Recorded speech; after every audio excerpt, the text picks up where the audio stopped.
Hello दोस्तों, welcome back to my new video. सबसे पहले आपको मैं डिस्क्लेमर देना चाहूँगा कि इस वीडियो को प्योरली एजुकेशनल पर्पस के लिए ही रिकॉर्ड कर रहा हूँ। मैं कोई भी बाई या सेल का रिकमेंडेशन इस वीडियो के माध्यम से मैं आप लोगों को नहीं दे रहा हूँ। एंड अगर आपको मेरा वीडियो थोड़ा भी पसंद आता है तो वीडियो को लाइक कीजिए ताकि मेरे वीडियो का रीच थोड़ा बढ़ सके यूट्यूब प्लेटफॉर्म पे। अब देखिए, अभी के टाइम पे स्टॉक्स में बहुत वाइल्ड मूव्स हो रहे हैं एंड अक्सर हम जैसे छोटे रिटेल इन्वेस्टर्स इन्हीं वाइल्ड मूव्स में ट्रैप होते हैं, क्योंकि इस तरीके का मोमेंटम होगा ना, लगेगा कि स्टॉक बुलिश हो गया एंड पता चला कि कुछ दिन बाद दोबारा नीचे गिर गया। तो इससे हम लोग को बचना है, थोड़ा सा माइंड हम लोग को न्यूट्रल रह के करना है, ठीक है, एनालिसिस। आज इस वीडियो में टोटल 4 स्टॉक्स के रिगार्डिंग डिटेल्ड वे में एनालिसिस मैं शेयर करूंगा। तो चलिए बिना टाइम वेस्ट किए वीडियो को स्टार्ट करते हैं।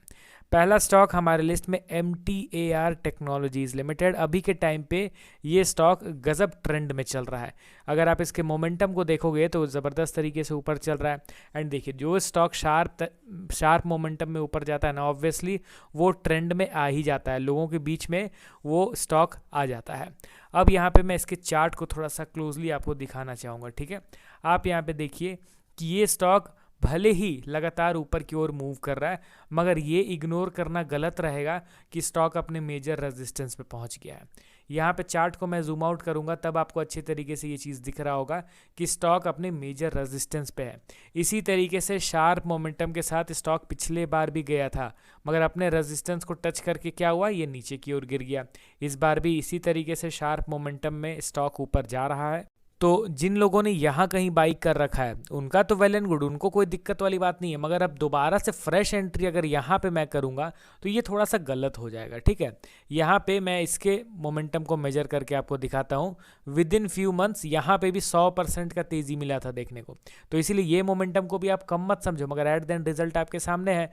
तो इसीलिए लोअर लेवल पे बाई करके बैठे हुए हैं तब तो कोई दिक्कत वाली बात नहीं है, मगर फ्रेश एंट्री अगर करने की मैं सोचूं तो इस पीक लेवल पे तो बिल्कुल भी मैं नहीं करने वाला हूं, क्योंकि ये जो रेजिस्टेंस है ना, रेजिस्टेंस का अगर सक्सेसफुल ब्रेकआउट वाला कुछ कॉन्सेप्ट यहाँ पे अप्लाई होगा तब भले मैं स्टॉक को फर्दर प्रिफर करूंगा बाइंग करने के लिए। एंड आपको पता है कि सक्सेसफुल ब्रेकआउट को कैसे आइडेंटिफाई करना रहता है। 10 में से 8 ब्रेकआउट फेल हो जाते हैं एंड सिर्फ 2 ब्रेकआउट ही सक्सीड करते हैं।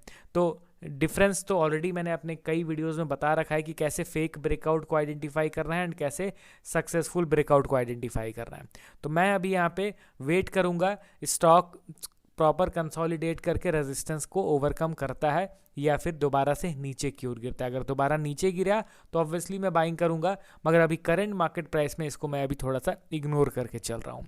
अब चलिए बढ़ते हैं अगले स्टॉक की ओर। हमारे लिस्ट में आपके सामने है सेंट्रल डिपॉजिटरी सर्विसेज लिमिटेड।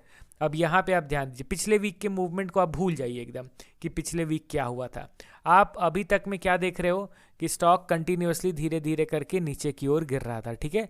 तो अभी तक तो ये नेगेटिव था, ठीक है। पिछले वीक एक शार्प बाइंग हुआ तो कई सारे लोग समझने लग गए होंगे कि नहीं स्टॉक बुलिश हो गया है, ठीक है, मगर ऐसा नहीं होता है दोस्तों। ये नॉर्मल स्टॉक का नेचर है। कोई स्टॉक लगातार 90 डिग्री में नहीं नीचे की ओर गिरेगा या फिर ऊपर की ओर उठेगा। अगर ऊपर भी उठता है तो हल्का रिट्रेस करता है, फिर अगेन ऊपर न्यू हाई का क्रिएशन करता है। तो यही सेम लॉजिक लोअर मतलब नीचे गिरने के समय में भी एप्लीकेबल रहेगा कि कोई स्टॉक लगातार नीचे नहीं गिरेगा, वो हल्का गिरेगा, रिट्रेस करेगा, फिर रिट्रेस करेगा। अब इन रिट्रेसमेंट को कई लोग बुलिश समझ लेते हैं, सोचते हैं कि नहीं अब स्टॉक बुलिश हो गया, मगर ये गलत है। ये तो नॉर्मल स्टॉक का बिहेवियर है। तो अभी आप क्या देख रहे हो, अगर मैं लाइन चार्ट कर दूं तो आपको क्या दिखेगा कि ये नॉर्मल रिट्रेसमेंट है कि नहीं। यहाँ पे देखिए, यहाँ से स्टॉक नीचे आया, हल्का ऊपर उठा, फिर नीचे आया, फिर हल्का ऊपर उठा। तो ये नॉर्मल चार्ट दिख रहा है। इसमें मैं क्यों उतना ज़्यादा एक्साइटेड रहूं एंड स्टॉक को यहाँ पे ऐड करने की कोशिश करूं, आप समझ रहे हो ना। देखिए, आप लोग का पॉइंट ऑफ व्यू अलग हो सकता है, ज़रूरी नहीं है कि मेरे माइंडसेट के साथ आपका माइंडसेट भी मैच करे।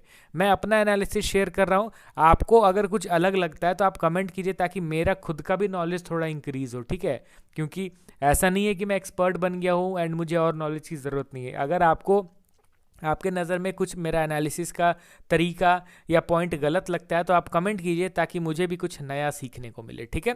तो अभी के लिए मैं इसको नॉर्मल एक पुल बैक कंसिडर कर रहा हूँ। मैं इसको प्रॉपर बुलिश नहीं एक्सपेक्ट करके चल रहा हूँ। हाँ, बुलिश वाला कोई प्राइस एक्शन अगर यहीं पे बनना स्टार्ट हो जाए तब वेल एंड गुड, मैं फर्दर प्रेफर करूंगा इसको खरीदने का या बेचने का जो भी। मगर अभी के लिए एक वीक के बाइंग मोमेंटम से स्टॉक में मैं कूद पड़ूं, ये तो मैं नहीं करने वाला हूं। एंड टेक्निकल वाइज अगर देखा जाए प्राइस एक्शन के जरिए, तो ये स्टॉक अभी भी एक नेगेटिव ट्रेंड को ही फॉलो कर रहा है। अपने मेजर सपोर्ट लेवल पे आके यहाँ पे लिटिल बिट बाइंग हुआ है। अब देखते हैं कि सपोर्ट लेवल पे प्रॉपर बुलिश बिहेवियर बना के रिवर्स करने का इसमें क्षमता है या नहीं। अब चलिए बढ़ते हैं हम लोग अगले स्टॉक की ओर हमारे लिस्ट में, डिक्सन टेक्नोलॉजीज लिमिटेड। क्योंकि देखिए दोस्तों, इस स्टॉक में भी similar kind of pattern create हुआ है सीडीएसएल के तरह ही। सीडीएसएल भी लगातार नीचे गिर रहा था, अचानक से एक वीक बाइंग हुआ। उसी तरीके से डिक्सन के स्टॉक को भी देखो, कंटिन्यूअस सेल ऑफ हो रहा था, अचानक से प्रीवियस वीक बाइंग हो गया।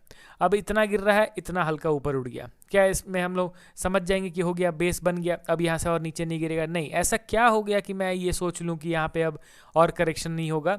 कुछ तो दिखना चाहिए ना। एंड क्या वो एक वीक के बाइंग से ही दिख गया हम लोग को? बिल्कुल भी नहीं। एंड दूसरा चीज़ आप ध्यान रखिए, यहाँ पे एक इंपॉर्टेंट लेवल को आप इस तरीके से ड्रॉ कीजिए, ठीक है, क्लोज टू 13,000 रुपीज़, 13,000 के आसपास ये स्टॉक का इंपॉर्टेंट सपोर्ट है। पिछले बार ये सपोर्ट था, अभी ये स्टॉक का इंपॉर्टेंट रेजिस्टेंस के तौर पे एक्ट करेगा। आने वाले वीक में पता चल जाएगा कि स्टॉक इसी लेवल पे बेस क्रिएट करना स्टार्ट करेगा या फिर वो और न्यू लो का क्रिएशन करेगा। बेसिकली अभी के टाइम पे जितने भी स्टॉक्स गिर रहे थे एंड उनमें अचानक से पिछले वीक बाइंग हुआ है ना, उन सब को आप अपने अभी के लिए साइड में रखिए, क्योंकि अभी उन पे एनालिसिस नहीं करना। हाँ, मे बी एक वीक बाद अगर फिर से ये स्टॉक इन्हीं लेवल्स पे ट्रेड कर रहे हैं तब फर्दर एनालिसिस का वो पार्ट बन जाएंगे, मगर अभी के लिए ये सारे स्टॉक्स एनालिसिस के पार्ट में नहीं रहेंगे।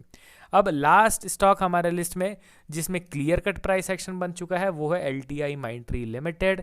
अब यहाँ पे तो ये एग्जैक्टली अपने रेजिस्टेंस पे जाता है एंड प्रॉपर यहाँ पे हमें करेक्शन देखने को मिल रहा है।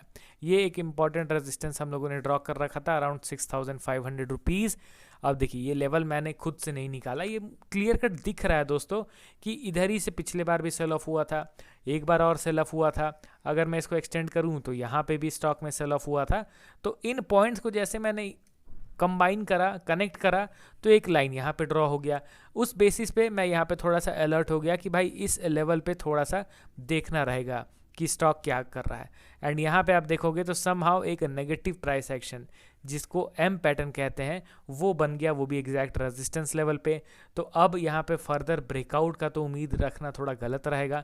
अब देखते हैं कि पिछले 3 केसेस की तरह दोबारा ये इंपॉर्टेंट सपोर्ट पे आता है या फिर कुछ फॉल के बाद इंस्टेंट रिवर्स करके वो रेजिस्टेंस पे जाता है, वो समय बताएगा।